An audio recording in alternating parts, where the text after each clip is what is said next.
Player, এক বিশ্বমানের player, আমাদের গৌরব, এই ছেলেটা এই হার্ট অ্যাটাক হবে সে এটা কেমনে মানবে? যে স্মোকিংটা হঠাৎ করে ছাড়তে পারবো, প্রথম তো বলছেন আমি ছাড়তেই পারবো না, পরে বললো ধূমপান করতে চাচ্ছেন তামিম, ডাক্তারের না। চরম জীবন ঝুঁকির মধ্যে পড়েছিলেন তামিম ইকবাল। একটু এদিক সেদিক হলেই হতে পারত মৃত্যু। সাভারের বিকেএসপিতে হার্ট অ্যাটাকের পর কেপিজে হাসপাতালে চিকিৎসা নিয়েছেন তিনি। বর্তমানে এভারকেয়ার হাসপাতালে পর্যবেক্ষণে আছেন বাংলাদেশের সাবেক এই অধিনায়ক। দখল সামলে ধীরে ধীরে সুস্থ হয়ে উঠছেন তিনি। এরই মধ্যে চিকিৎসকরা তাকে নিয়ে বিস্ফোরক এক তথ্য দিলেন। তামিম নাকি ধূমপান করতে চেয়েছেন, তবে চিকিৎসকরা তাকে ধূমপান ছাড়তে বলেছেন।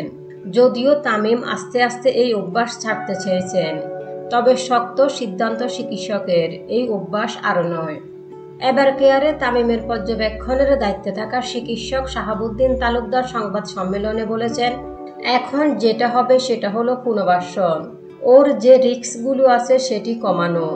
সে ধূমপায়ী, তাকে ধূমপান ছাড়তে হবে। ধূমপান হঠাৎ করে ছাড়তে পারবে না। সে বলছিল বেফের কথা। আমি বলেছি বেফও নিতে পারবে না, বেফে ক্যান্সারের ঝুঁকি থাকে। তারপর সে বুঝলো তামিম সিগারেট খেতে চাচ্ছে, আমরা সিগারেট খাওয়ার অনুমতি দিচ্ছি না। যদিও তামিমের ব্যক্তিগত গোপনীয়তা প্রকাশ্যে আনায় চিকিৎসকও সমালোচিত হচ্ছেন। এদিকে তামিমের জন্য নাকি মনোবিদ নিয়োগ করা হয়েছে।